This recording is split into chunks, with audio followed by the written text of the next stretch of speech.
Welcome to the show. It's Aviation Sports Talk. We are up and rolling on a Tuesday along with Jesse Stiers. I'm Sean Stiers. We just got the official word, the official news. Hannah Hidalgo is the ACC Women's Basketball Player of the Year. They just announced that at 5 o'clock. That's why I was a little bit behind. I had like my story written. I had to paste in, like the first team, the second team. Hidalgo became just the third player ever in ACC history to receive both the Player of the Year and Defensive Player of the Year awards in the same season. She got both of them. She was Defensive Player of the Year, of course, last year as a freshman as well. She repeated with that honor. Olivia Miles and Sonia Citron also both named to the ACC first team. Citron also named to the all defensive team. And Leah Tu King got second team. Kate Koval was named to the all freshman team. NC State head coach Wes Moore, the coach of the year. Niele Ivey finished runner-up for coach of the year.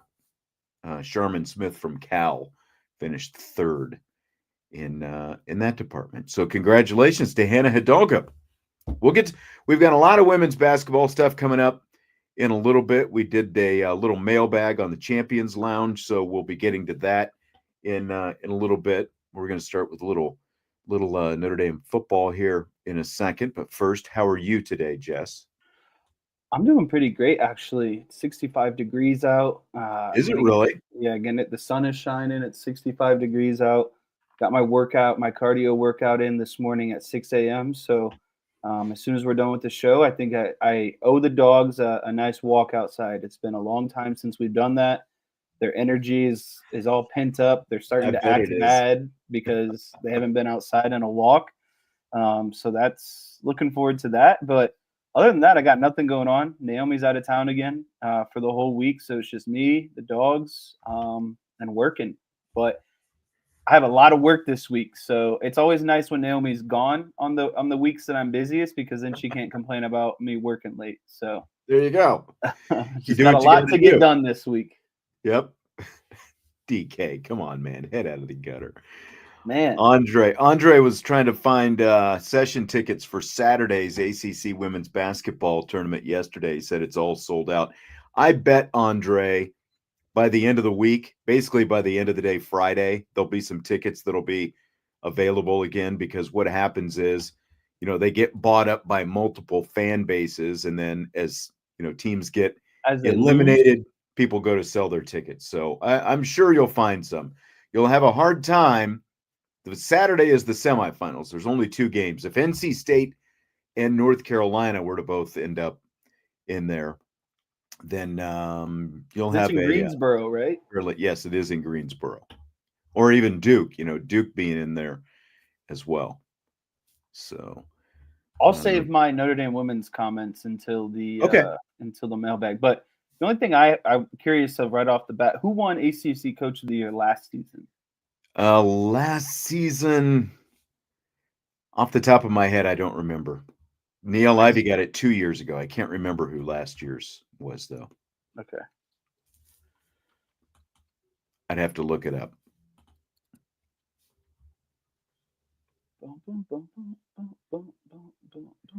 Do you want to do some breakout predictions for the spring? I do want to do some breakout predictions for the spring. I think that there are a couple positions that are more maybe plentiful than others, but I think that's our job, to put together a team here of breakout stars. And this is my favorite tradition, because I think I've beaten you every year we've done this. Well, I know you beat me once when you picked Rocco Spindler. So I don't know about every year. I don't know if you did last year or not. We're gonna I pick know that four DK guys each. probably has the notes somewhere, so we can pull up the archives. Who has the note somewhere? I think DK does. He's always giving me a hard time about my breakout players, or when we do these kind of draft things, and he likes to rub it in my face when it doesn't go as well as projected. So I know he's got those somewhere. Oh, he likes to rub it in your face. That's for sure. All right, so who's going to go first on this? Should I get to go first since Whoa. the last 2 years? Crazy, because I know what you want to do with the first pick. I got home today from work and I was like, that first pick is going to be pretty crucial in this year's spring All right, draft. I'm going to write a number down and I will let you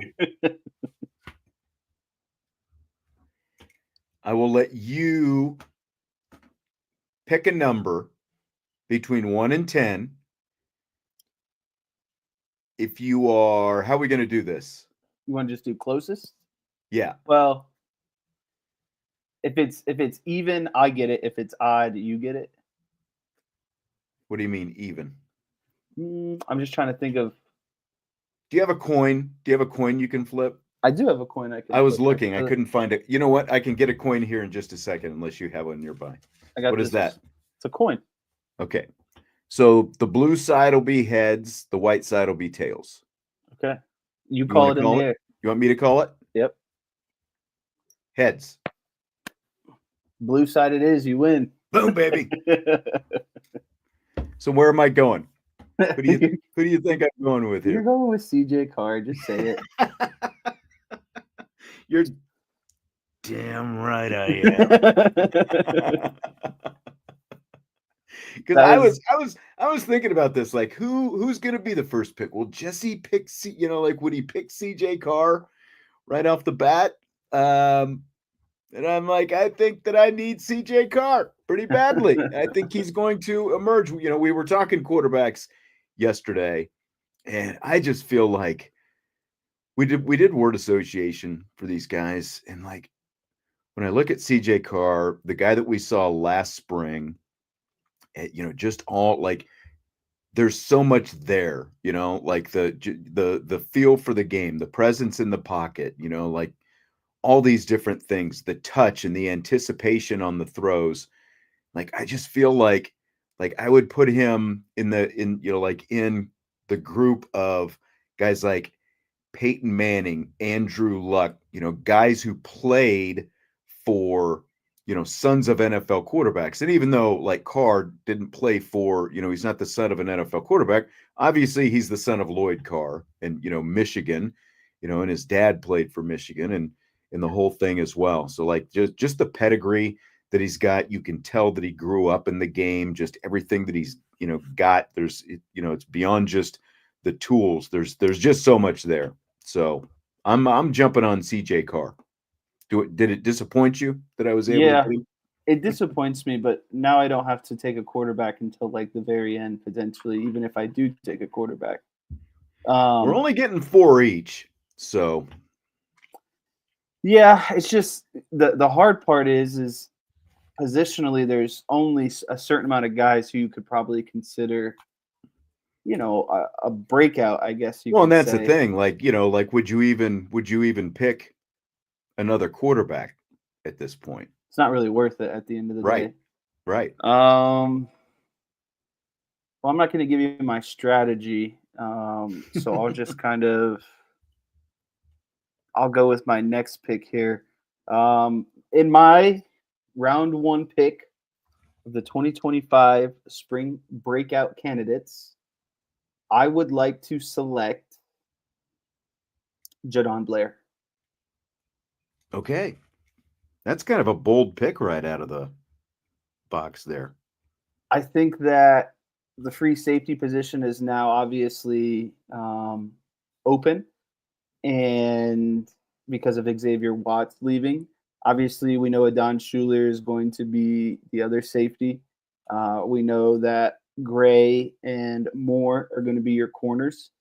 So I think the only hole in the secondary is what you're going to do with the other safety position. Right. And I know Jadon Blair is a young guy.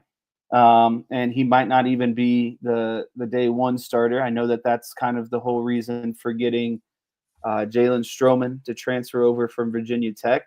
But at the end of the day, I think that it's going to be probably some sort of rotation. And even if Blair doesn't get the starting spot, I think he's going to show out in the spring game and at least solidify himself on the two deep at the safety position. So I think this is his spring to really break out and show why he belongs, on the two deep and maybe even competing for that starting spot. And I know he was a highly touted recruit, and he's got some big shoes to fill in Xavier Watts. So, the way I'm going about this is there's holes to fill in certain spots. A lot of these other spots have a lot of returning guys. So I'm going to take a swing at it and go with Jadon Blair. No, I mean, there's a ton of talent there, and I don't think you can go wrong with that. Again, it's fairly bold right out of the gates. In fact, well, we know I'm bold. You are bold. I mean, it was fairly bold. Was it bold when you took Rocco Spindler a couple years ago? It was before Rocco was even. He was not a starter in any capacity when I took That's true. him. That's true. You went all out, so I guess that was fairly bold. I've actually, on the short list that I put together, I've got a couple safeties on it, and I didn't include Jadon Blair on mine. Before I give my next pick, a couple of different people chiming in. Connor Laws says, no one put any names in the chat because you're going to give the guy here that did limited research the answers. All right. Connor Laws is going with KK Smith on offense, Armel Mukum on defense. Mukum is on my list, and it's going to depend on how these picks go and whether or not he ends up on my actual drafted list. There's nothing that we've seen. There's just nothing that we've seen so far that makes me say KK Smith is going to break out this spring. Like, he's one of those guys that, obviously he's dealt with some injuries in his time at Notre Dame, but he was healthy this past season and we just barely saw him, and so there's just nothing that leads me to say he's definitely going to break out this spring or come close to breaking out this spring. He could. He's been around a while now. He's going into his junior year, but I have a hard time. That would be, for me, just going too far out on a limb because there's so much talent in that wide receiver room. And rather than go in the KK Smith direction, this is the direction I'm going in. Jason Smith, Micah Gilbert, another fan favorite, Micah Gilbert. And he flashed a little bit, in practice time last year. Again, like a guy that we didn't see that much of necessarily on the field. We saw some of him, but not a ton of him. But I'm going to go with Micah Gilbert. I like the size. I like the speed. I like, all that combination that Micah Gilbert brings. And like the pairing with CJ Carr, because, they were both, lower on the depth chart last season. And so there might be a little bit of a connection there already with CJ Carr and Micah Gilbert, a couple of freshmen last season. So I'm going with Gilbert as my number 2 pick. What do you think of that? That's all right.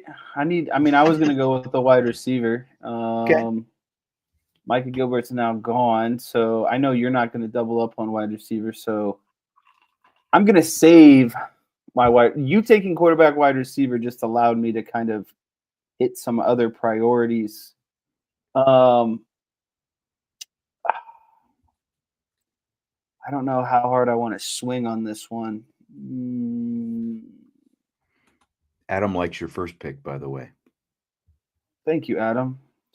Game recognizes game at the end of the day. Before we go any further, do we need to clarify first, is Charles Jagasaw eligible? He is not eligible. You don't consider him eligible? No, because he was so you consider him kind of above the line. You consider him above the line. I mean, like he would have been a starter last year. Okay, that's fair. I just wanted clarification since he hasn't played a whole lot. So I have to go my next pick, because I don't think you're I'm stuck because I feel like I have two names, and if I don't pick one, you're gonna grab the other, and I want both of them. I'm gonna go with Gerby Lambert as my next Mm, pick. I like it.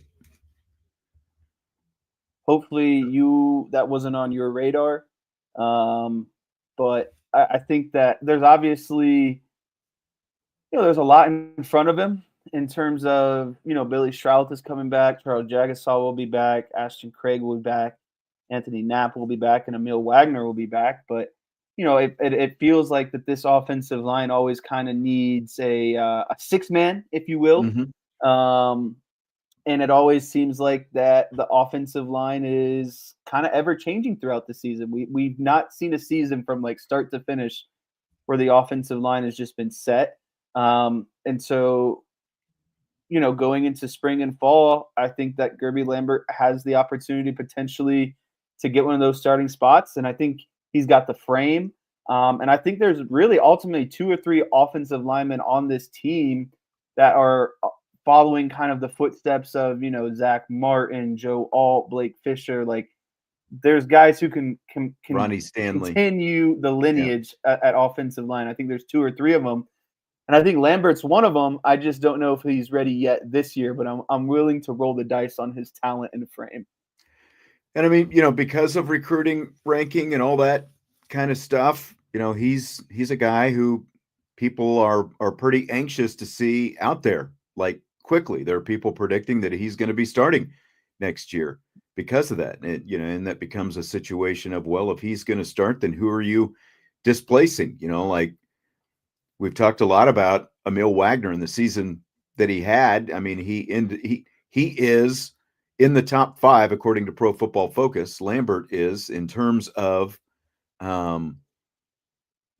returning offensive linemen in the entire nation, Power 4. But like there's some people who'd say, well, just get rid of Lambert. You got Gerby Lambert, you got Jagasaw as an option. What's going to happen with Anthony Knapp as well? I think most of us think that he's going to end up being an interior lineman, but that there are spots that end up getting eaten up. So I think Gerby Lambert is a really good pick, especially for the spring, because I think that he's going to get some looks out there. Because I'm going to be really curious to see what they do, with so many veterans. Like, do we see just a ton of young guys out there in the spring, quite a bit, to kind of lighten the load on some of these veterans who played so many snaps last season? You know what I mean? So I think that that's a very distinct possibility. Now, I want to get more clarification here because we really didn't set any guidelines beforehand. Are guys who were part of the 2 deep last year eligible to be on the breakout list? Like maybe they were a number 2 guy. They're not a star yet. They were kind of a role player last year. Are those kind of guys eligible to be on this? I think you could make the case. The way I kind of looked at it Okay, I'm was going like Bryce guys. Young then. All right then. Go ahead. mean, what were you going to say? I mean, Bryce Young, you could make the argument with is he didn't really play a whole lot of defensive snaps. He was mainly just a special teams guy. And so I would consider, unfortunately, I would consider him a breakout because I don't think he really played a whole bunch of actual meaningful defensive snaps. You know what I mean? His Again, he impact was in the was rotation. He played, but not as much. Not as much. Like you did see him out there. You saw Burnham out there, but you also saw RJ Oben obviously still played a lot. So there was quite a bit of a rotation, and obviously there's so much upside with Bryce Young, and I think that with him being in this system for a year and kind of getting a taste of it, and now being able to continue to build that body up, get a little bit stronger, and he's already very twitchy and able to do a lot of different things. I think that Bryce Young is a guy, because you don't have a veteran like RJ Oben kind of occupying that anymore. And I think Burnham is kind of in that same conversation as well. But I really like Bryce Young to break out and really kind of set himself above and beyond this spring. Yeah. Are you mad at me? Are you mad at me for snatching him up? No, I'm mad at myself, to be honest with you. I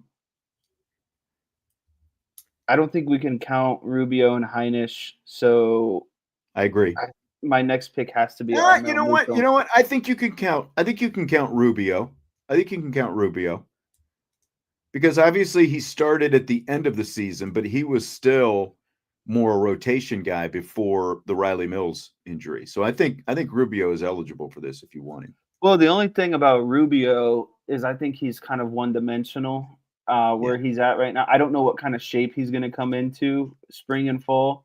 I think if he lost about 10, 15 pounds but that's the thing though, is you might not want him to lose 10 or 15 pounds because he's an excellent double team on first and second down. Yeah. He's but the biggest, he's not really biggest guy they've got. Yeah. Yeah, but he's not really a guy that like you're not going to keep him on third down to get a pass rush. You know what I mean? He can't really he's not serving as both. And if you love him as a run stuffer and a guy who eats a double team, you're not really going to ask him to lose weight. He's just going to be a guy that's predominantly in there to stuff the run, right? I think I'm going to go with Armel Mukum. Okay, because I like someone has to step up with Will Howard and Riley Mills obviously gone. And we know that, right now, Gabriel Rubio and Donovan Heinisch would be your quote unquote number ones. But also what we've seen is the defensive line is constantly rotating, right? Like you need depth at 1, 2, and 3. So I think that Mukum is going to provide a lot of depth and definitely have an impact. And a guy I feel like that hasn't necessarily, broken out in any degree yet. So I'm going to go with Armel Mukum. I like it.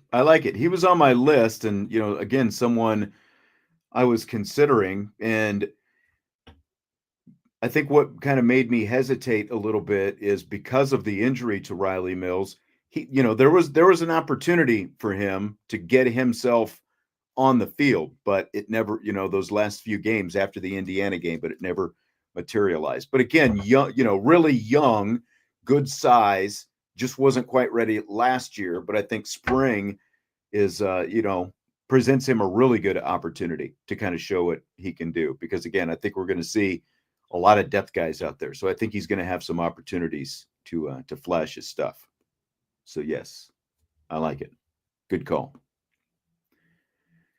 Okay, so for me, again, I made kind of a short list. You took Jadon Blair, which again, I think is a good pick. I just don't know because he's a freshman, what that's going to look like walking in the door as an early enrollee. To me, it comes down to Luke Talich or Kennedy Urlacher. Those are the two safeties that I'm looking at. And like you remember seeing Talich, on that the punt coverage. Remember that when he leveled that dude? Yeah. And obviously we got to see what Kennedy Urlacher could do coming downhill in some limited opportunities. We got to see him on special teams as well. I'm going to go Urlacher, though. Again, with that opening out there, I feel like what he was able to show that he could do last year in those special teams opportunities and those limited reps that he was able to get in games, just the way he's able to fly downhill. And obviously, he can lay the boom on somebody, very genetic, I think, for Kennedy Urlacher. So I'm going to go with Urlacher as my fourth and final pick. You sure we don't want to go to 5? We can go to 5 if you want to go to 5. Okay, let's go to 5. Okay. That makes this pick a lot easier. I'm gonna grab up Cam Williams since you grabbed up Micah Gilbert. I like that. That's another good one. I just think that we've talked about it. This passing game is going to open up more so than last year with any of the quarterbacks. Minchie, and Jelly or Carr, and someone's got to step up. And I know that there's some big names in front of them. You got Faison Greathouse. Well, but You got the the thing the with Faison, transfer from Wisconsin, I doubt we see much of Faison in the spring which because is great for these guys. yeah, like he's like he sat the first couple lacrosse games because they were still they still wanted to make sure that he was getting the proper amount of rest after the football season was over. And so I don't think he's going to do much football this spring. He's proven himself in terms of football. I mean, he's going into his junior season now, so I don't think we're going to see much of him. And Fields isn't here yet.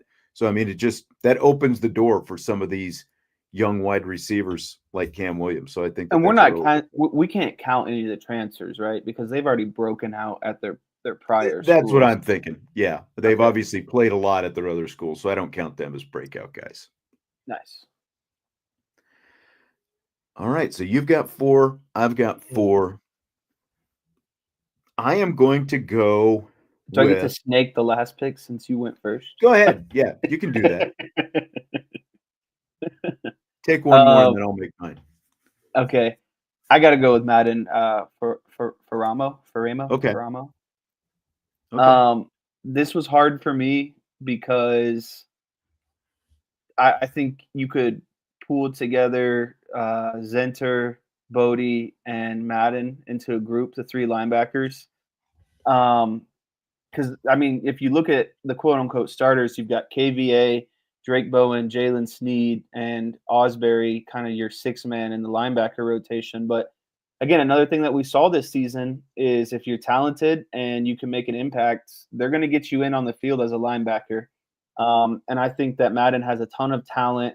I think obviously, Zenter and Bodie might be ahead of him in terms of, familiarization with the defense, just being in the system a little bit longer. But I think Madden is just overall more raw talented. And so I think that raw talent is at some point going to surpass. And we saw KVA get on the field, this past season, and kind of increasing his role as the season went on. And I see a pretty similar situation for Madden, or at least I'm hoping. So I had to grab one of the linebackers, and I wanted to go with the most talented one. So that's where I'm at.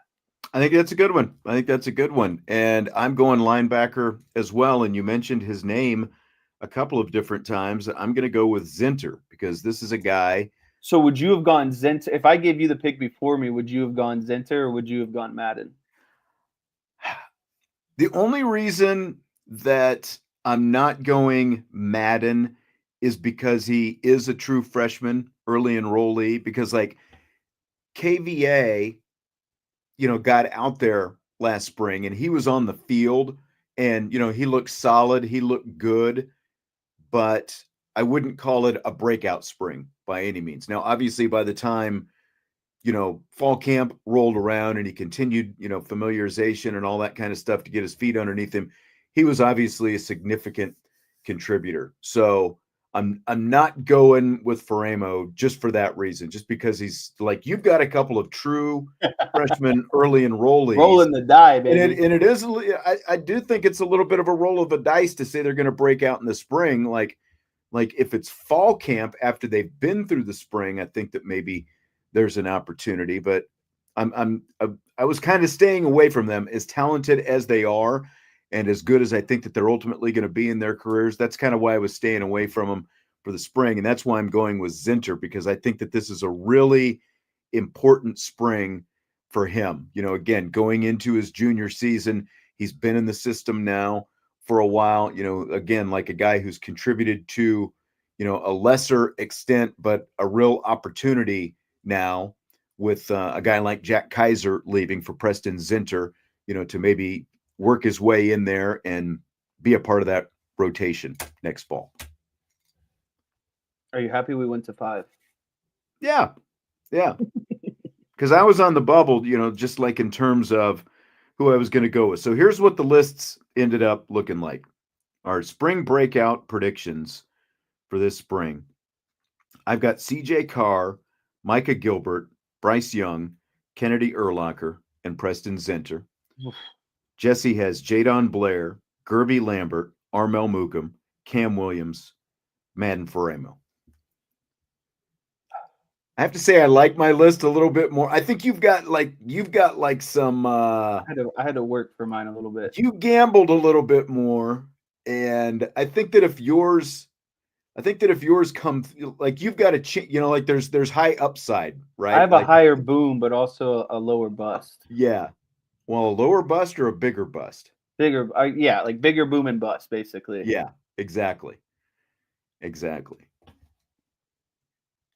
Like I'd feel pretty good. Like if I was fielding a real team, I'd feel really good with with the 5 guys that I got out of that.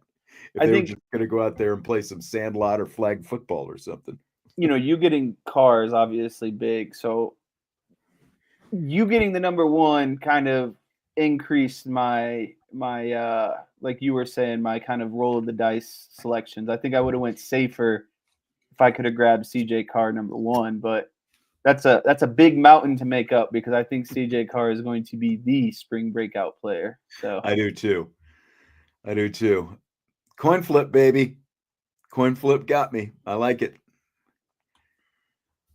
All right, let's switch gears. We're going to do a little Notre Dame women's basketball. We've got some mailbag questions that we're going to answer from the Champions Lounge that some of our subscribers submitted earlier today. You can still submit some questions if you'd like in the chat. We're going to come back. We've got rapid fire coming up. And in fact, Joseph asking the question about Chad Bowden and the comments that he made about Lincoln Riley, that will lead off rapid fire. So don't worry, we are going to get to that. The comments that Chad Bowden made about Lincoln Riley and kind of that lob across the bow at Marcus Freeman there. Again, we got all ACC honors today for women's basketball, and Hannah Hidalgo is Notre Dame's second ever ACC Player of the Year. Do you know who the only other ACC Player of the Year is for Notre Dame, Jess, off the top of your head? I would have to say Arike Agumbawale. Close, but not quite. Joel Lloyd, 2014, 2015. So the only other ACC Notre Dame ACC Women's Basketball Player of the Year, Hannah Hidalgo, Joel Lloyd, and She Hidalgo has also to be the only person to ever win Player of the Year and Defensive Player of the Year.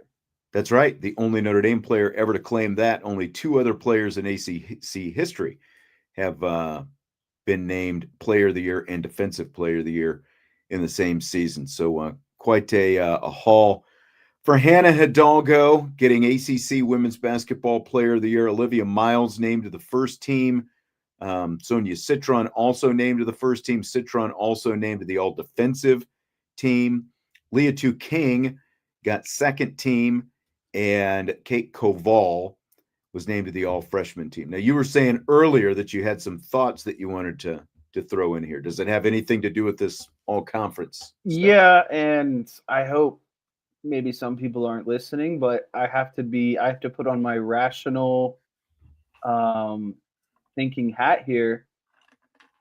And I know that, things aren't over yet and there's going to be the ACC tournament next week, and I think that's ultimately more important, but I think it's kind of a letdown to a degree that Notre Dame didn't win the ACC regular season championship, considering they have 3 first-team players, the Player of the Year and the Defensive Player of the Year.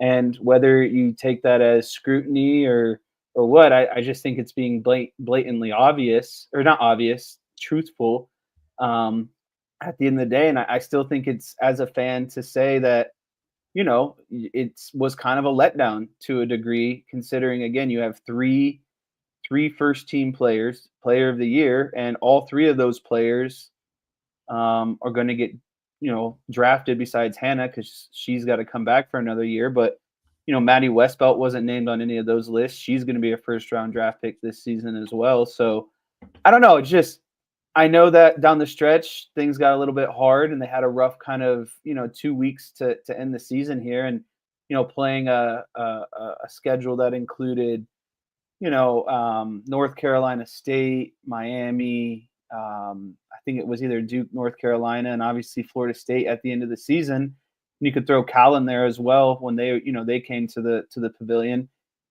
It just didn't end well. And I think that, there's obviously redemption for the ACC tournament. And I think that's ultimately going to, if they can win that, maybe get them back to that 1 seed range. But I just feel kind of let down at the end of the day that they didn't win the ACC regular season championship. Well, remember, they did technically win it. They just had to share it with NC State. They were co-champs for the regular season, but because of head-to-head, they ended up as the number 2 seed. NC State was the number 1 seed. They both went 16-2 in conference play. So they did technically win the ACC regular season, but they did it. Yeah, they tied, but they still are co-champs. They are considered ACC champions for this season, even if it's co-champs. So I know it's a little bit of a technicality, but they are.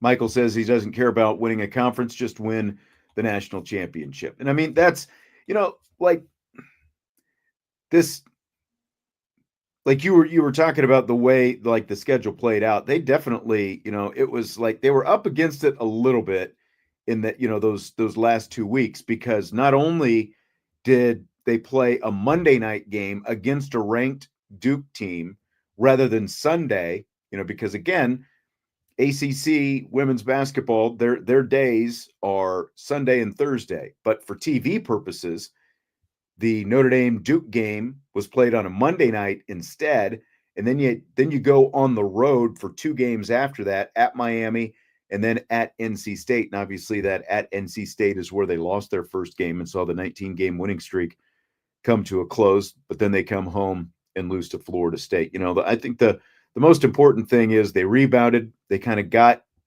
things turned around a little bit. We saw some inkling of that against Louisville, and now you kind of flush reset, and it's on to the postseason.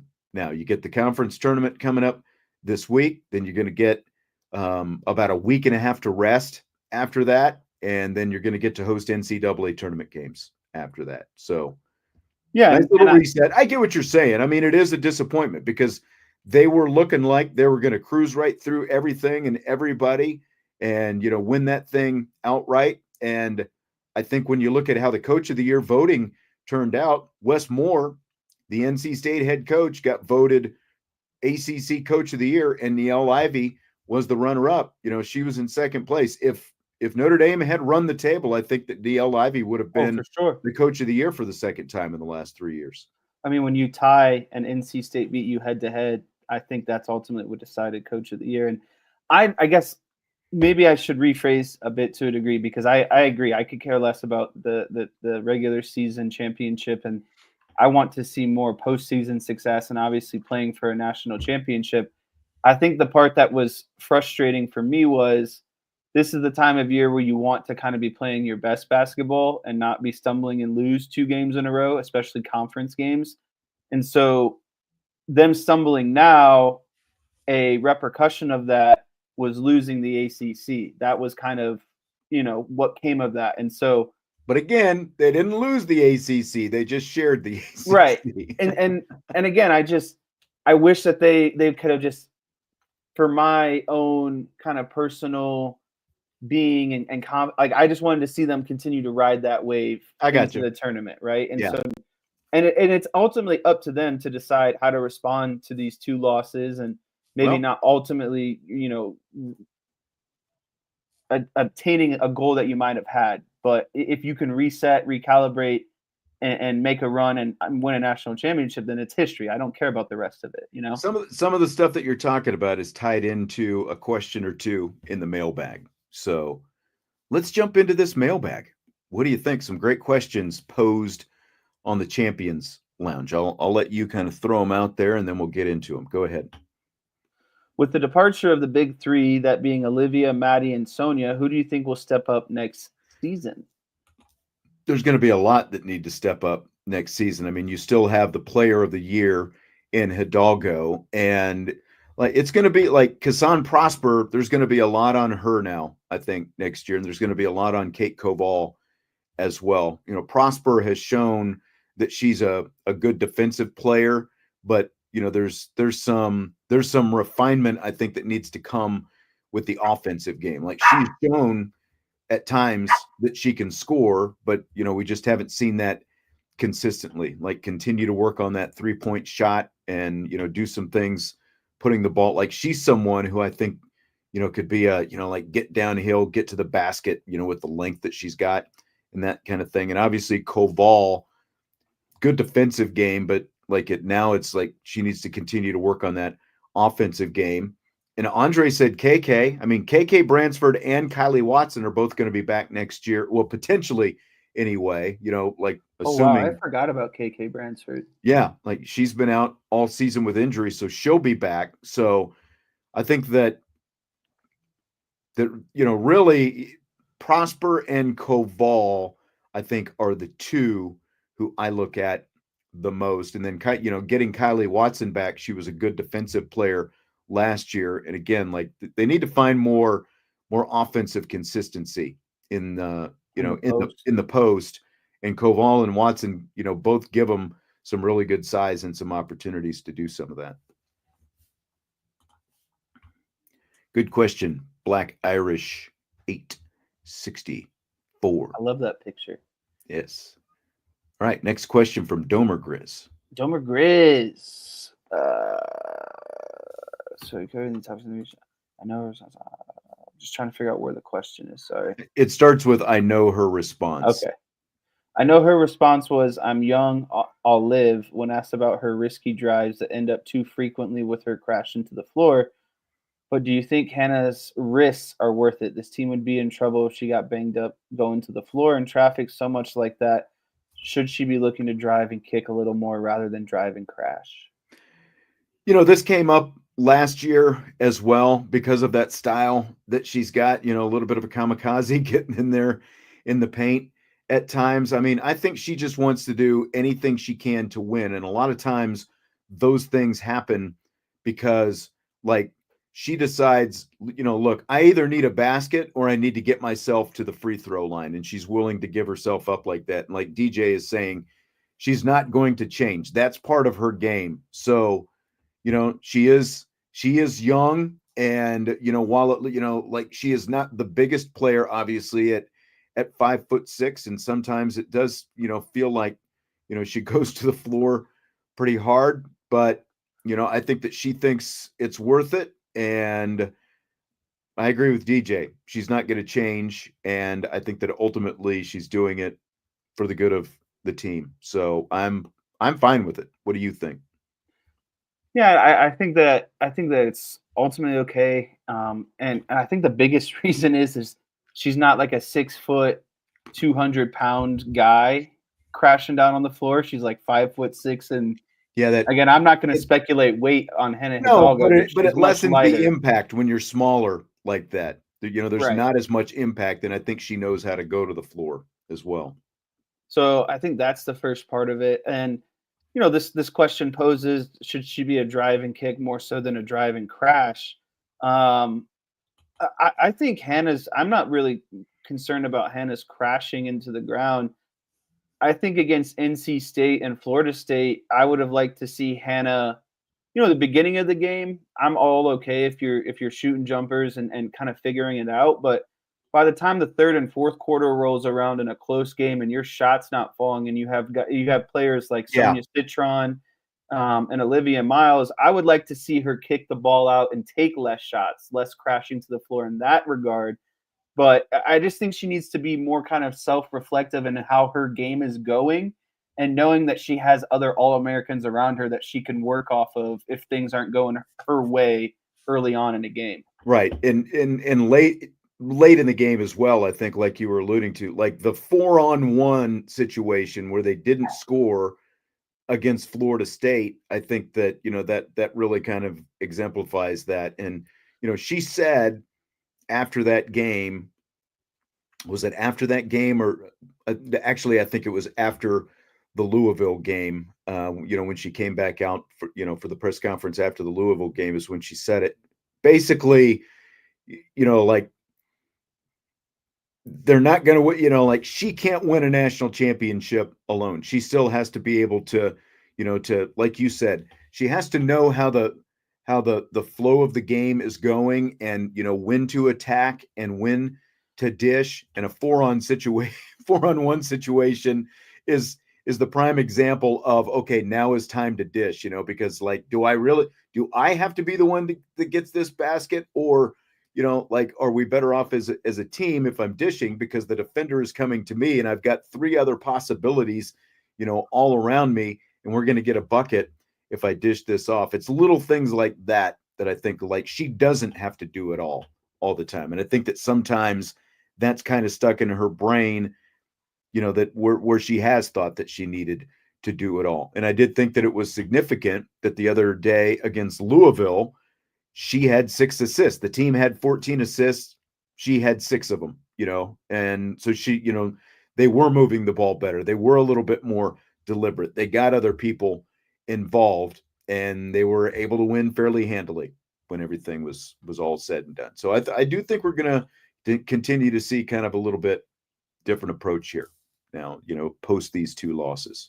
Ooh, who has been the unsung hero so far this year? Can I take the lead on this I one? had a feeling you might want to go first with this one. This Go is ahead. the easiest question I've been asked today. Liatu King is the unsung hero on this team. I think that overall, like you said, they lack offensive production down in the post.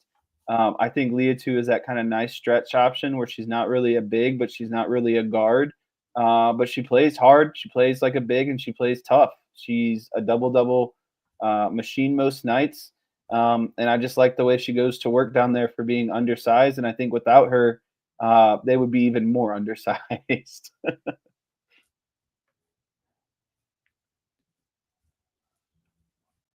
Wow. I just realized 15 players were named to the first team. Like, I just actually counted them up. I thought it was only 10 that were going to be named to the first team, but there are 15. And Liatu King came in 16, 17, 18 in 19th place on the list. So she made the second team. So like, if you look at that alone, you have to say that she is the most unsung player on this team. There's not, like, she was a first team all conference player at Pittsburgh last year, averaging a double.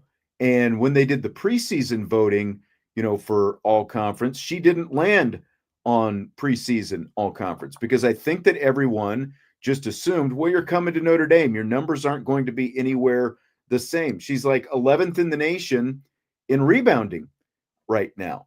Like, that's not just the ACC. She is 11th in the nation in rebounding. She's one of a handful of players who are averaging a double. And I'm fairly shocked, because, when I filled out what we had to do with these ballots is you rank these players 1 through 25. And I think that I put Liatu like at number 7 or number 8 on mine. And again, like, she came in overall by the vote of everyone who submitted their vote. She came in 19th place on this thing, which I think, again, it's like everyone's entitled to their own opinion, but like the Khadija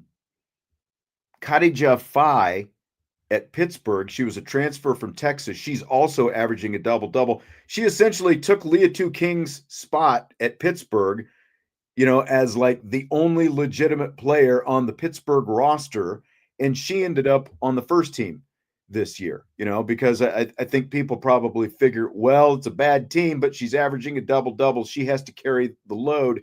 And I think that it was definitely hard when you've got stars like Hidalgo and Miles and another great player like Sonia Citron, so you already had those 3, and those 3 finished in the top 6 in the voting, all 3 of those players. So I think that, Liatu was a little bit of an afterthought when it came to some of the voting. So again, like, when you look at everything she did, and like, I think after Koval, she's the number 2 shot blocker on the team. And she's also deceptively, she's averaging over 2 steals per game as well. So like, all the things that she does, averaging double-digit rebounds and double-digit scoring. She's got 12 double-doubles. She's definitely the most unsung player on the team this year.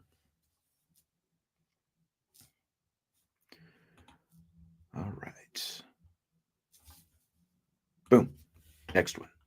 What is your assessment of how well Hannah and Liv have blended this year, and are they the best backcourt in women's basketball? Is it even close? I think that after the end, and I heard some of this conversation after the NC State game, and even after the Florida State game, there were the little rumblings from like some of the TV people and some other people like, well, NC State's actually got the best, guards in the country, and Florida State's, underrated, all this different kind of stuff. I mean, I think that it's worked really well because I think that the combination has brought out the best in both of them. Now, when it doesn't work for either one of them is obviously, what we were just talking about when they come up court and either one of them feels like, okay, it's time to just get the shot right now. You know what I mean? Like I've got to take the shot now. But I think that, Liv is typically looking to pass first. And I think that has helped bring out even another dimension of Hidalgo and what she's done. Now, in terms of the best backcourts in the country, again, like USC is a different team right now. They've beaten UCLA twice in the last couple of weeks, and obviously you've got Juju Watkins. So like, how much that skews it, I don't know. I mean, I'll just say it's definitely one of the best backcourts in the country, and ultimately we're going to find out how good here in a couple of weeks when this tournament starts. In terms of how they match up against some of these other teams in the country. I don't have much to add to this one. Okay. Tommy wants to know what are the heights of just the know starting Sonia five? Citron's like 6'1". Yeah, Citron is 6'1". Hidalgo is 5'6". Leah Two King is 6'3". 6 foot. No, Leah Two King is 6 foot tall. Maddie Westbeld is 6'3", and I'm trying to remember Miles. I think Miles might be 5'11", or is she 6 foot? 5'10" is what they list her at. So, wow. Someone said that the ESPN commentator for the Notre Dame Louisville game said Notre Dame's backcourt was the best until basically North Carolina State beat them. Right, because we're going off one game, because one game decides at that. home and, at noon. And that is where some of that was coming from. Now, grain of salt, Deb Antonelli is the announcer who said that. She's never liked Olivia Miles, so remember that. Yeah, that's when all that controversy came up like right. a year or two ago. A couple of years ago. Right. Yeah. Like she'll probably never say that publicly, but she doesn't. There's something there that she holds against Olivia Miles, probably because Miles pushed back against her, and Antonelli thinks that no one is supposed to push back She's the gospel on anything she says. And she went to NC State because like there it is. Yes. She's an NC State alum. Like, don't get me wrong, those guards for NC State.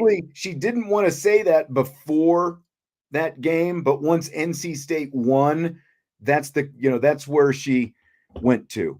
So again, look, like you're going to base everything on one game, one matchup, and you're going to say now they're the best in the conference. Okay, well, let's see if we get a rematch and see what happened, because remember they split their two games last year. Yeah.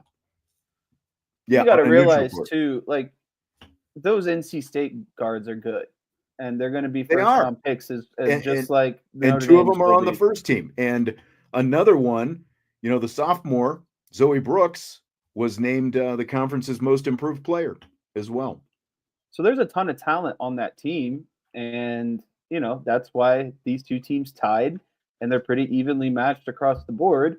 But if we're taking a neutral site, not at North Carolina State, not at noon, not for ESPN Game of the Week, I'm gonna take Notre Dame. That game still went to double overtime on North Carolina State's home court. So I'm like you. Give me a neutral site. I kind of want them to play again because I think Notre Dame deserves that redemption at the end of the day. Yeah. Yeah. I think so. I really want to see it. I mean, he coached the better game that day. His players played a little bit better.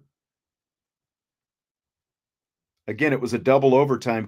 So again, like we're making all these we're drawing all these huge conclusions out of a double overtime game played in a road hostile environment. I said it before, like that was some of the best atmosphere for a women's college basketball game that I have ever seen. Give them all the credit in the world for that. But that also played a part, in how that game turned out. Their crowd was a huge factor in that game. And, they had college game day and the whole thing. Like the crowd that Notre Dame just had for a rivalry game against Louisville, it was nowhere near the atmosphere that NC State had for that game. Not even in the same ballpark, not even close. Man, these questions were rolling in at 8:30 in the morning. Do you think the late season losses will galvanize the team and motivate them to glory? Or are they signs that this team isn't as dominant as we hoped and they might be in trouble come tourney time? Can I go first on this one? Sure, go ahead. I think that's ultimately up to them, if it's going to galvanize and motivate them. And I think that's why that's the job of a coach as well, a head coach to rally the troops. I can say these things because I'm a basketball coach now. And so that's on Neil Ivy's shoulders. And how the team responds is up to the players. Are they going to be galvanized? Are they going to be motivated? I will say though, I don't necessarily think that these aren't signs that the team isn't as dominant or they might be in trouble. I've said throughout the season, I think Notre Dame has a good bag of ways that they can beat you. I don't think they're going to beat you the same way every game.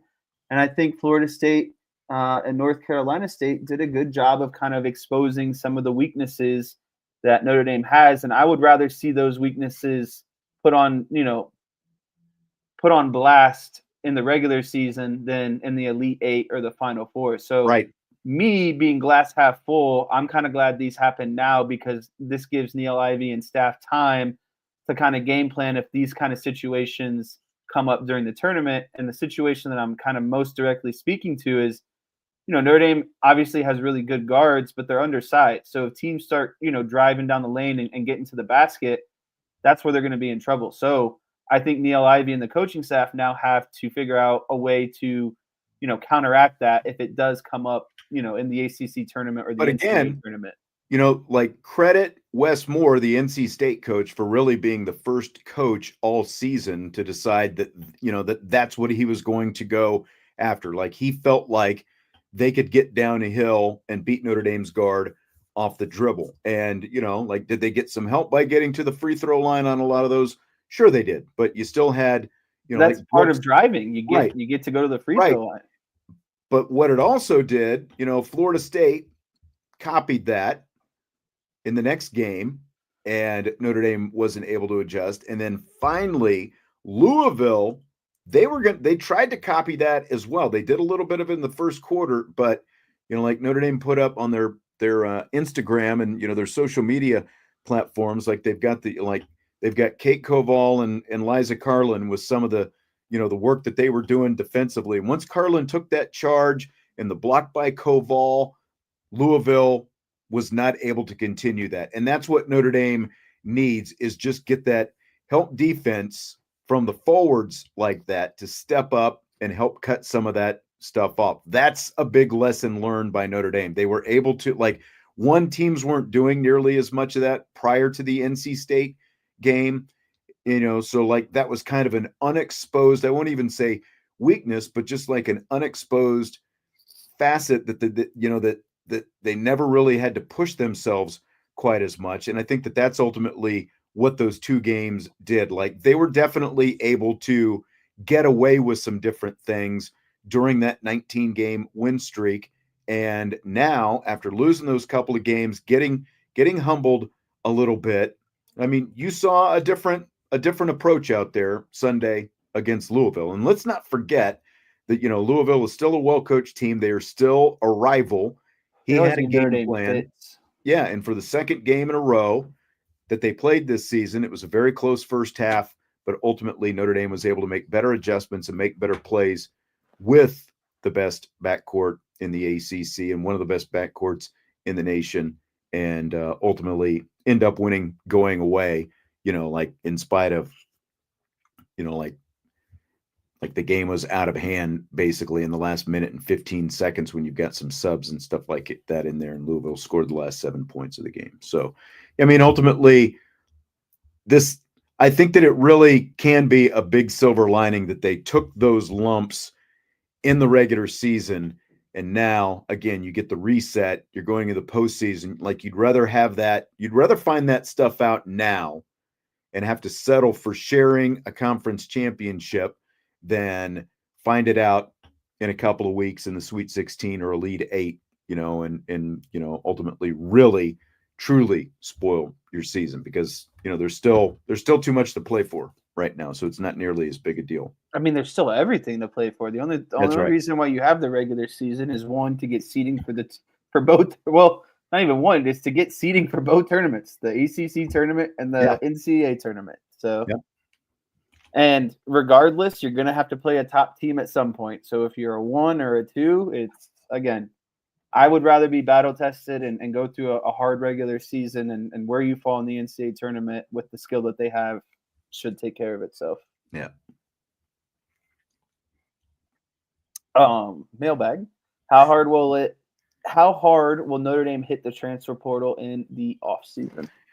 I mean, they're going to have to hit it pretty hard because, again, you're going to lose Miles, Citron, Westbeld, King, and Carlin. That's 5 significant players right there. You bring back Hidalgo, Prosper, Koval, and then you add Bransford and Watson, who are both hurt this year. So you've still got 5. And then you're bringing in Leah Macy, the freshman from Kentucky. Like, she's basically kind of the Westbeld, kind of mold, that type of player. So that's 6. So, I mean, I think they're going to have to add probably at least 2 guards, one of them with some point guard skills to give you some depth at point guard, if not even, depending on who it is, playing along with Hannah Hidalgo, just like Olivia Miles did this year. So, a couple of guards, you need one who's going to be a shooter, who can defend as well, and then you're going to have to bring in probably at least 1 forward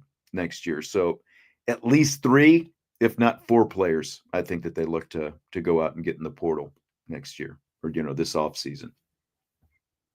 Yeah, I'm not going to really add anything to that. You know the roster better than I do, and kind of what's remaining, what's going to be coming back, what's going to need. I've never seen this person before, but thank you, AFMOS. Do you think the magnificent and hoopla over achieving #1 ranking and all that resulted in the team, coaches including, letting off the gas and not having that Kobe or Jordan mindset of crushing all opponents through working every waking hour to be their best? Essentially, that they didn't have some weaknesses that they needed to keep grinding on in terms of strategy, opponent scouting, etc. Yeah. Before I answer that, Kevin, thank you for the reminder. Emma Risch, she's been hurt for the better part of the last couple of years, and I did forget to include her on that list, and she's obviously a 3-point shooter. She's just got to get healthy because she's had multiple surgeries now on that hip. She had the hip surgery. It was like hip labrum surgery last year, and then they had to go in and clean it up this year. So yeah, she will be back, but again, like health status and all that different kind of stuff. So yeah, so we will we'll just kind of have to wait and see. So basically, did Notre Dame kind of get caught up in its own hype? Is that sort of the gist of the question?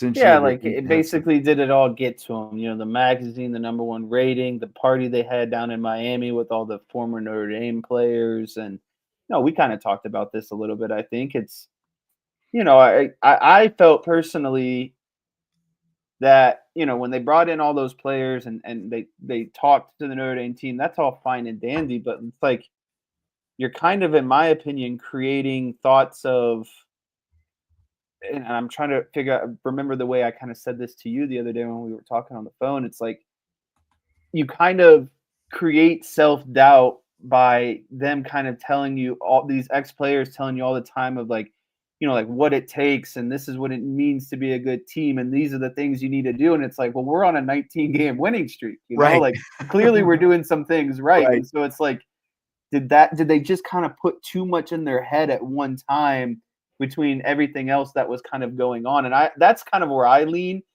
I think, and again, I'm not like discrediting or saying it was a bad thing that they brought those players, but I think you could have just had the way that they spoke and got together, maybe could have been a little bit different. But again, for me, like it would be a hard time not letting my head fill up with all these thoughts of, well, am I doing things right? Are we actually a good team? We're on a 19 game win streak, but they're telling me this is what it takes to win a national championship. And again, I'm trying to like articulate this in the best way possible, but like those things like naturally kind of happen, in my opinion, whether you think those thoughts are gonna creep in or not. I think naturally when people are telling you all these things, but you're still successful at the same time, it's like, how do I put all this together and move forward with it, essentially? So at least that's my take on it. Yeah, and I mean, like the number one ranking, they played Duke that same day, and they ended up beating Duke fairly handily. Again, close first half, but they dominated the second half against Duke, another ranked team. That's going to be one of the higher seeded teams in the NCAA tournament from the ACC, and they are the number 3 seed. And it's a team that Notre Dame would potentially see in the semifinals this weekend at the tournament, assuming they both win. But like they get past that, then they go to Miami, they blow another team out, and it just, I don't know. Again, I think it's more. I don't know that it's necessarily all these different things, because there's been a lot of attention on this team from the get-go because of the fact that you had Hidalgo, who was so good last year, and you're getting Olivia Miles back, and they come back, and Miles is just like triple doubles, like back-to-back triple doubles early in the season, and all these different things happen. And so there's been a lot of attention nationally and locally on this team from the very beginning. So I don't necessarily think they got caught up in that. I just think that, like they just got caught in maybe, like getting away with some things during that win streak. And maybe it just did, feel too easy at times. And they just kind of stepped into a perfect storm for a couple games there where, they got attacked on some stuff that they, again, kind of got away with.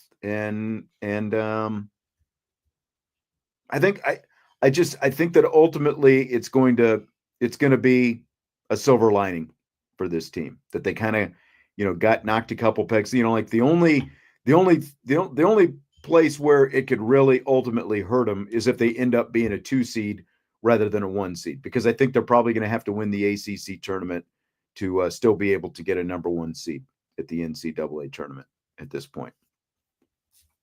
Agreed. All right, a lot of great questions there in Mailbag.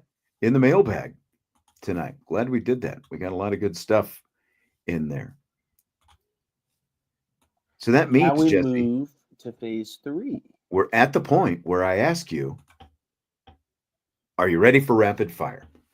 I'm ready to take this show home. All right, here we go.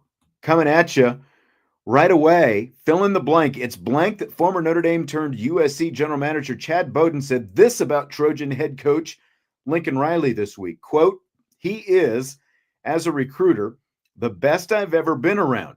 There's 2 elements of recruiting. This is the first head coach I've been around who evaluates prospects. So when I say recruiting, this is a guy who holistically can do it all." End quote.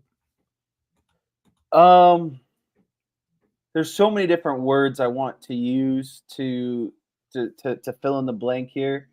I think inexcusable is one of them. I think immature is another one. I think blatantly wrong is another one that you could put in there. And so for the basis of my argument, I'm just going to say It's blatantly wrong that former Notre Dame USC general or former Notre Dame turned USC general manager Chad Bowden said these things because it's blatantly wrong for a couple reasons. One, if Lincoln Riley was so fantastic at recruiting everything, then why is he only good at quarterbacks and producing offenses? Where like these defenses that have Why been weren't they horrible, recruiting better? Why did they need to hire Chad Bowden and throw right? $1 million a year at him to do it? And the other reason why it's blatantly wrong is because guess what? Lincoln Riley and Marcus Freeman's first year at their programs were the same year. And where did Marcus Freeman make it in year 3? A national championship. Where did Lincoln Riley make it in year 3? Some crappy bowl game that no one cares about at the end of the day. So, if I guess what I'm getting at is if Lincoln Riley was this great of a recruiter and so much better, then why isn't USC farther ahead than where they're at right now? No, exactly. I mean, I think that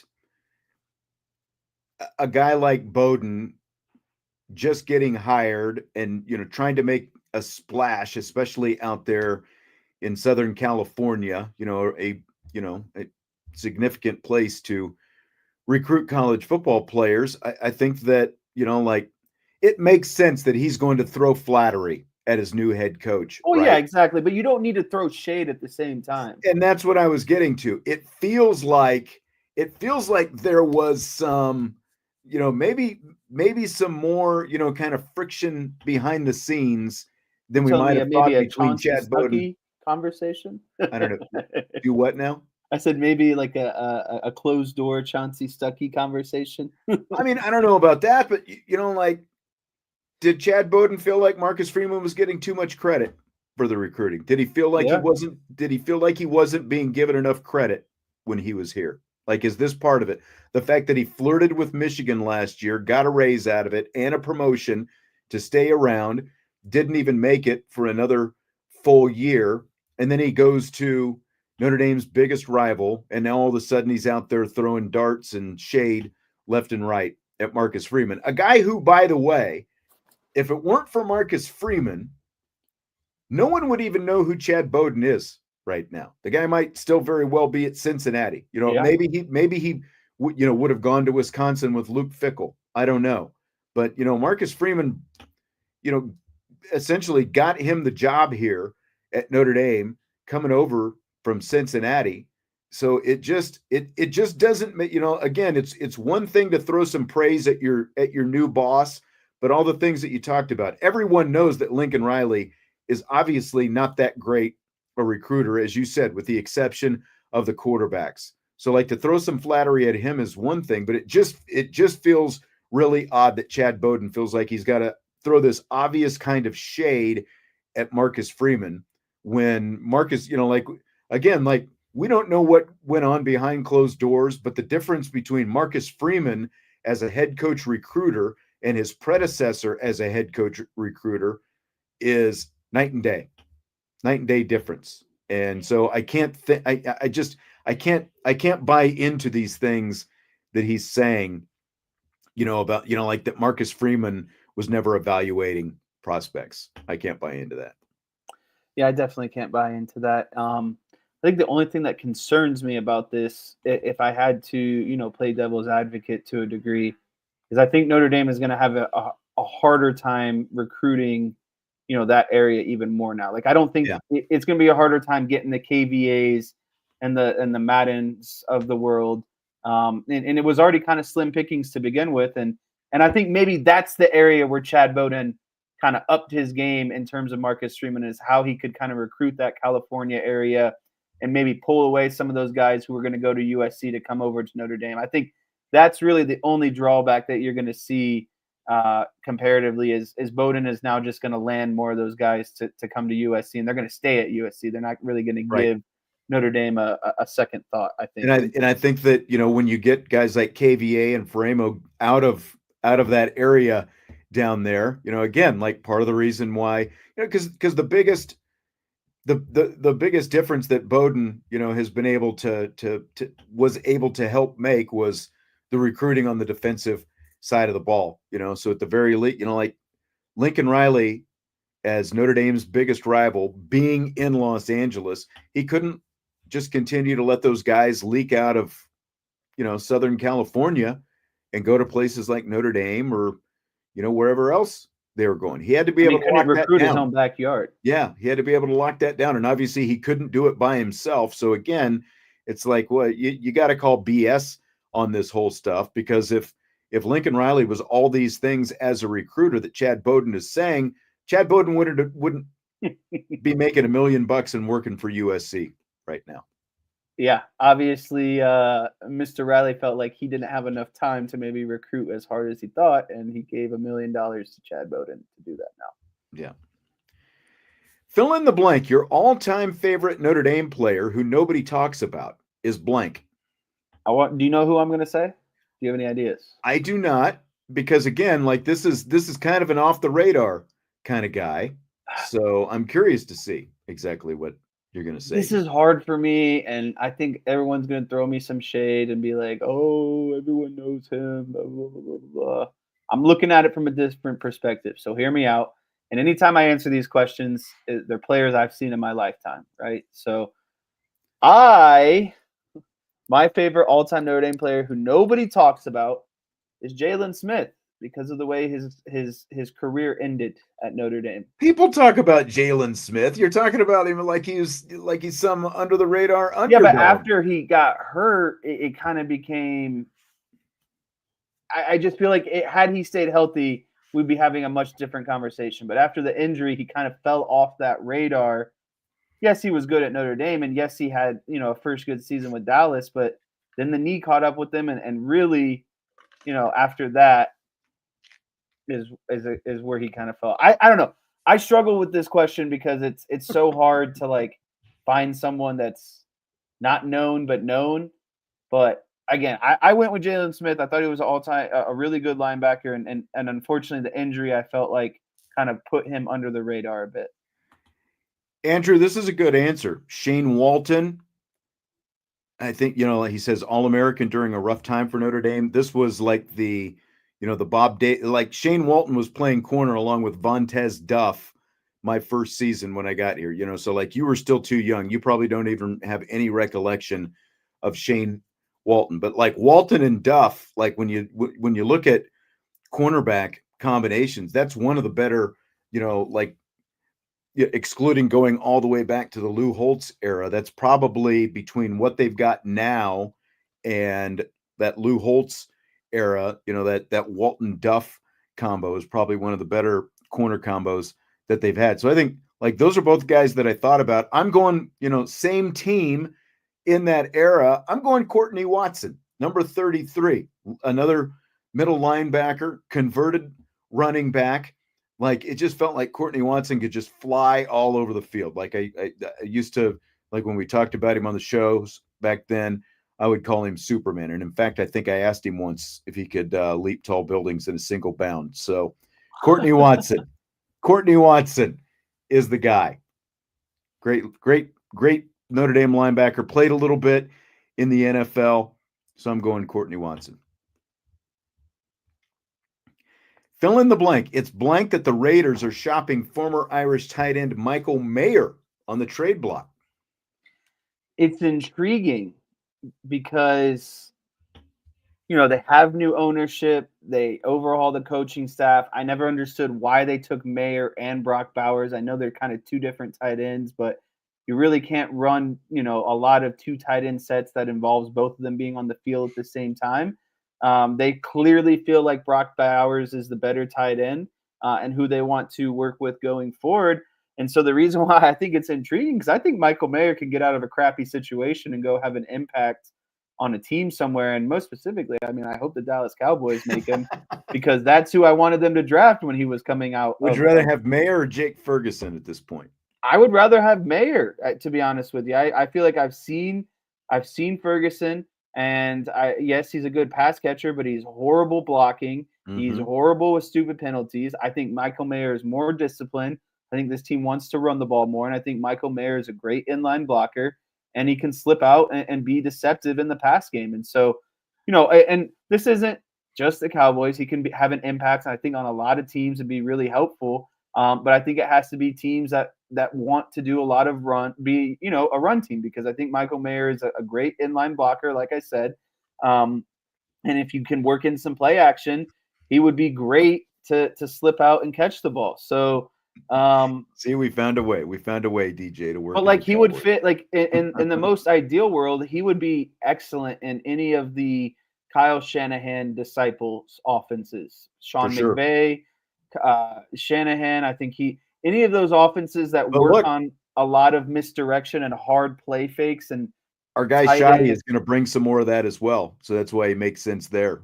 Exactly, because he is a disciple. He runs that same kind of offense that they run, and he brought in a run game coordinator from Arizona to be the offensive coordinator. So clearly they want to run the ball and be physical in the trenches. And so this is why it's intriguing, because I think Michael Mayer can find a way better fit for himself and can get out of a bad organization.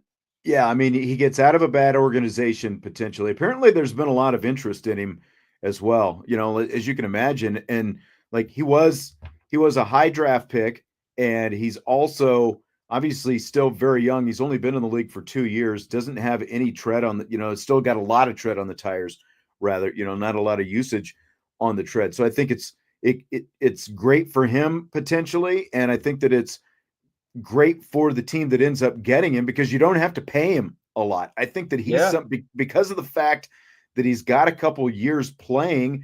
I think that he's someone who can come in and help any team right away, doing a lot of the things that you talked about, because like the fact that the Raiders 2 years in a row drafted tight ends, going with Mayer 1 year and Bowers the next. They are. Yeah.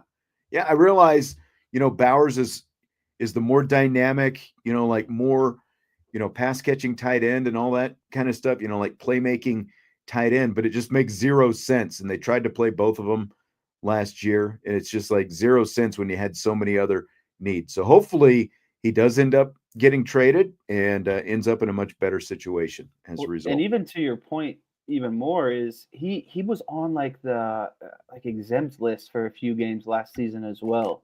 I know he missed some games. I don't know if it was injury, personal reasons, what it was. Yeah. But again, that's still less. Like he's pretty much only played like a season and a half. Yeah. In the NFL at most. And so there's like no tread. You get him on a rookie deal. I think it's a home run. Like any team could get him, in my opinion, and it'd be a home run. I would rather see him go to a team that's more stable. I don't want him just to go anywhere, but I think he could fit in just about anywhere. Andrew says it would concern him, though, that Carroll wants him gone. Pete is a good talent evaluator. I don't think it's about, I think it's much less about Michael Mayer and more to the fact that you've got Brock Bowers, and they need to overhaul that organization. They need to turn Michael Mayer into Capital. a draft pick or two so that they can, so they can stock their cupboard. I think that he's someone that they're pretty confident that they can get something back for. And because of the fact that you already have Bowers, there's no reason to have Michael Mayer as well when he's basically just going to waste out there. Like they need more wide receivers at this point. They don't need two tight ends. Yeah, it's like having two diamonds in your hand and saying, well, I'm good with one diamond, so what can I flip this other diamond into? Exactly. So David must have come in late. Thank you for the super chat, David. We literally just did a whole segment on Notre Dame women's basketball. But he says, my take on the women's basketball team, they seem out of sorts, not playing their best. Thoughts moving forward. I think that, again, they were more, if you want to say that they are out of sorts, they were closer to in sorts against Louisville on Sunday. I like the fact that they had 24 made field goals and 14 assists on the made field goals. It's like I talked to you when you and I were talking last week, Jesse, against NC State, like that 14 assists on 24 made field goals. That's like, I think it's like 58% of the baskets had an assist. That means they're moving the ball and sharing the ball well. It was like 28% maybe against NC State a couple of weeks ago in that loss. So, I mean, they were obviously, didn't play their best. Again, double overtime on the road. It's not like they were blown out by NC State, which kind of, tends to be, I think, some people's, sort of attitude on the whole thing. But I think ultimately they're going to be just fine. And, with a little extra time off, I think they've had a little extra time to rest. And I think that I'm looking forward to this ACC tournament, seeing if they can go out there and repeat as ACC tournament champions and maybe play themselves back into a number one seed in the NCAA tournament when the selections come out in 2 weeks. A little bit less than 2 weeks, I guess.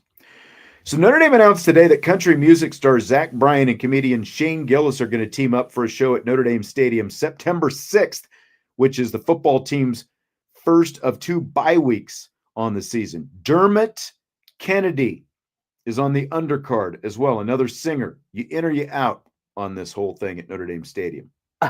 This is a big in for me. Shane Gillis is obviously the comedian and huge Notre Dame fan. That he's taken on this persona as kind of being Notre Dame's young celebrity, fan. I guess he was the guest picker. He was at the Notre Dame IU game. He was at he called out Nick Saban before one of the games and called him.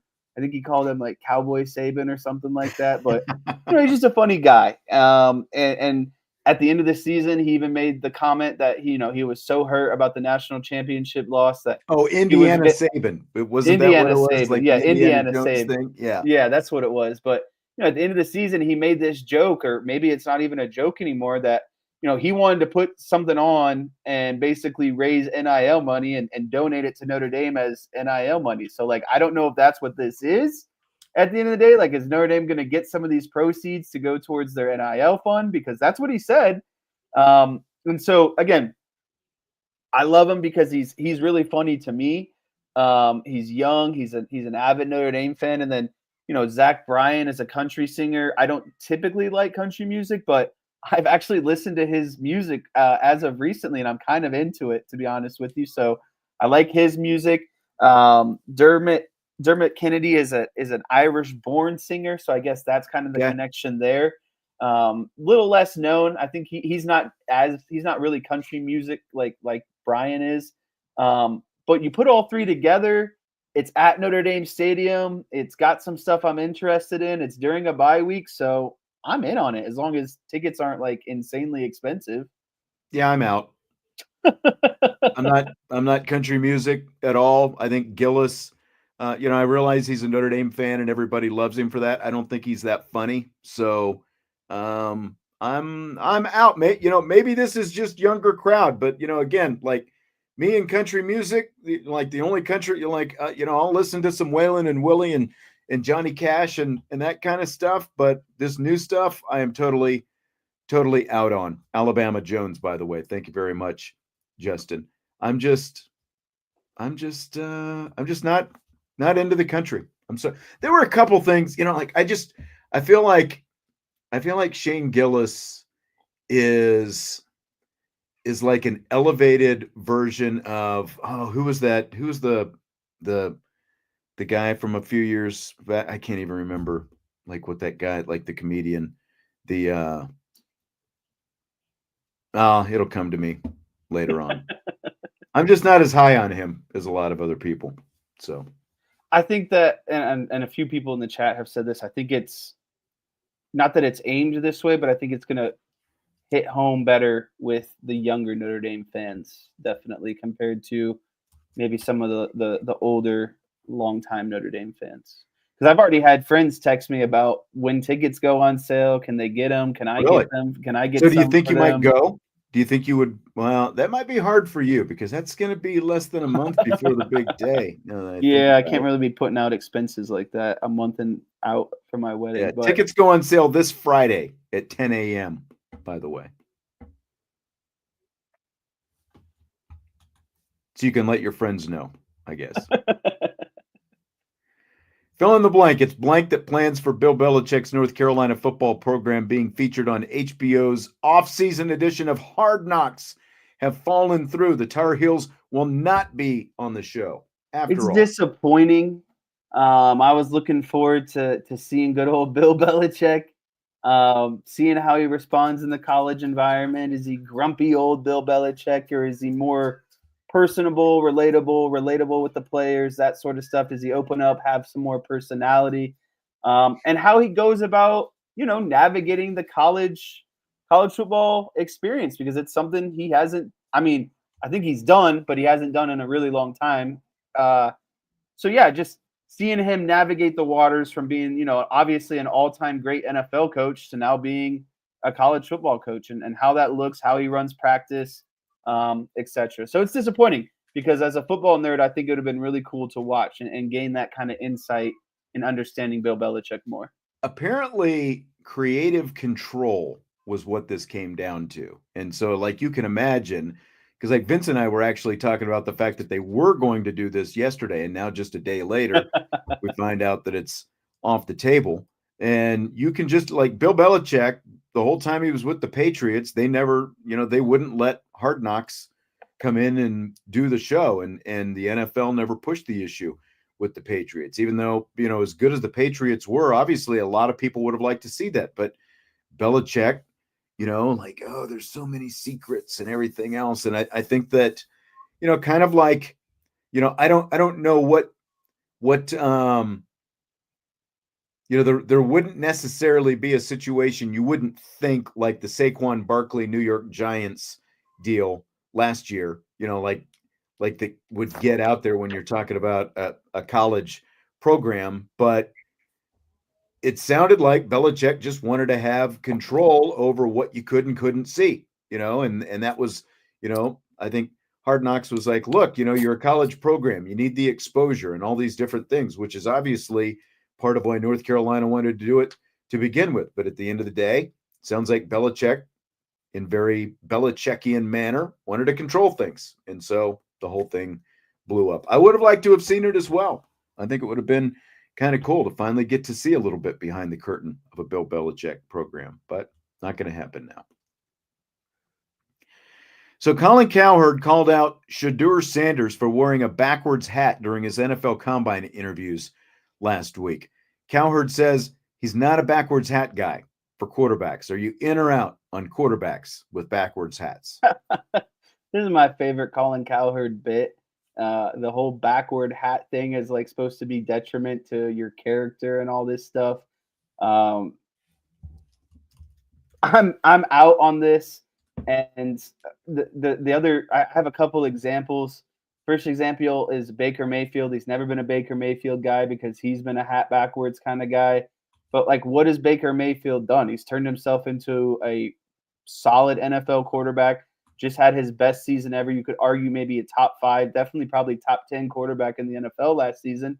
And a guy that a lot of people wrote off after his first couple of years, and again has made himself into an NFL quarterback, right? But if you ask Colin Cowherd, he wears his hat backwards, so he would have been, excommunicated early on in his NFL career. The second example I have, and I know it's not a quarterback, but he was all out on Nick Sirianni because Sirianni was a backward hats guy. Well, what did Nick Sirianni just do? He just won a Super Bowl for you. I didn't realize Sirianni was a backwards hat guy. I don't remember that. Oh, maybe it wasn't. Maybe it was Dan Campbell. Dan Quinn.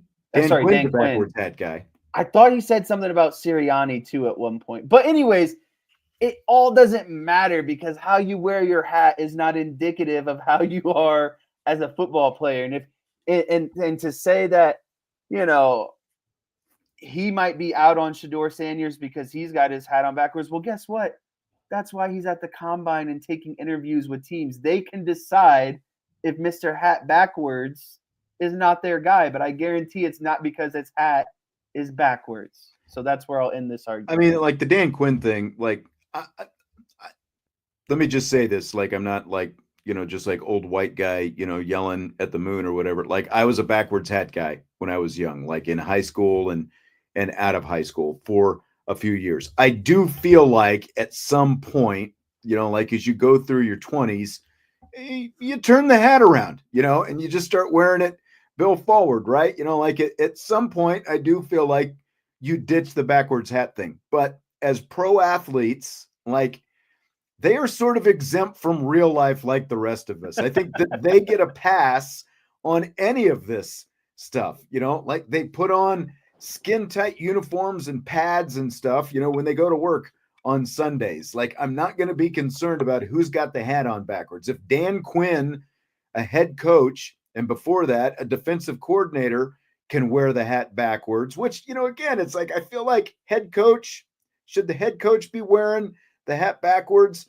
I'm not so big on it. I wouldn't be doing it. But the guy went to the playoffs with Washington this year, so he can do whatever he wants. And, whether you're a quarterback or whoever else, Ken Griffey Jr., like, again, like, you're probably too young to remember that, but yeah, like batting practice, all-star games, home run derbies, Ken Griffey Jr. was wearing the hat backwards. And this is the son of a Major League Baseball player. So it's like, just ease up, on all these, what you think, all these norms that you think need to be in place. They're professional athletes. They all get a free pass on any of this kind of stuff. It's not a big deal.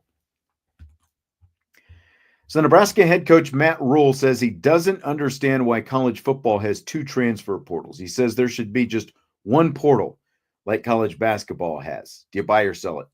I'm selling it. I like the way they have it. I think you should be allowed a portal after the season ends because you obviously have an idea of where you stand and you might need, a better opportunity elsewhere.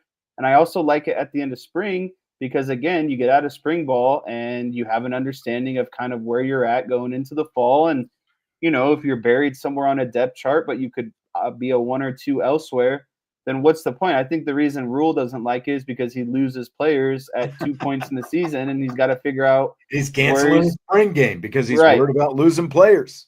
So, it makes sense in terms of end of season. You get, that's the thing is you always have an end of the year evaluation at the end of the season, and so when these coaches sit down with the players and have honest conversations, I don't think there's anything wrong with leaving at that point.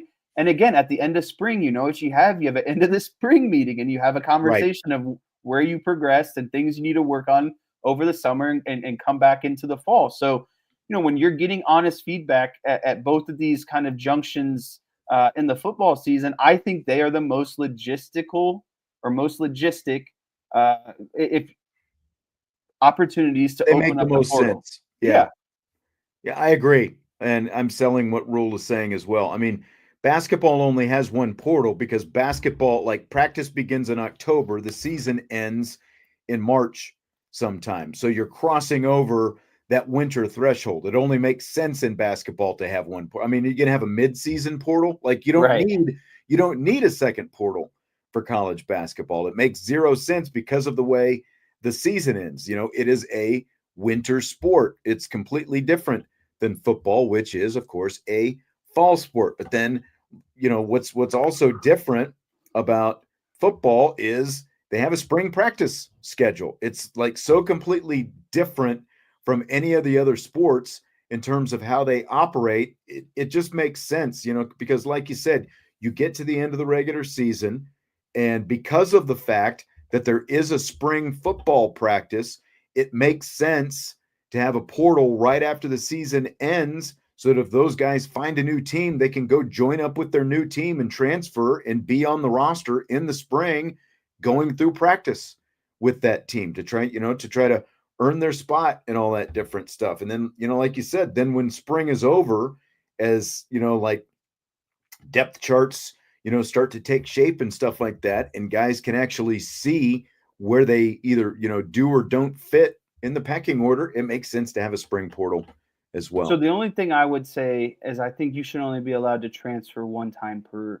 I would agree with that. I don't think if you transferred out. Yeah. Right. If you transferred in the winter one, I don't think you should be able to transfer again after the spring. That's where I would draw the line basically. But you shouldn't be able to consecutively enter both transfer portals. If you enter in the winter, you shouldn't be eligible to leave again until next year's winter, and vice versa. It's the same thing with the spring. If you come in during the spring, I don't think you should be able to leave at the end of winter. You should have to wait a full year in order to basically transfer again. I agree. Completely agree with that. All right. Well, that is going to do it for tonight. We went extra long. We had good mailbag questions submitted for women's basketball. We started with football. I mean, if you didn't see the whole show, just like go back, watch, download the podcast, whatever it happens to be. We covered a lot in this show. So Got it done. that's right. Great stuff. I'm gonna be out and about tomorrow, heading down to Greensboro, North Carolina for the ACC women's basketball tournament. The Irish will play on Friday. I believe Vince and Trevor are going to be doing the show tomorrow, and then Thursday I'll be doing the show from Greensboro. Vince and I will have that, and I believe we're going to have a little surprise guest for you as well on Thursday's show. So you got that going for you. All right, hit that like button before you leave. Again, appreciate everybody being here tonight and all the comments and questions and everything else. We will talk to you later on Aviation Sports Talk.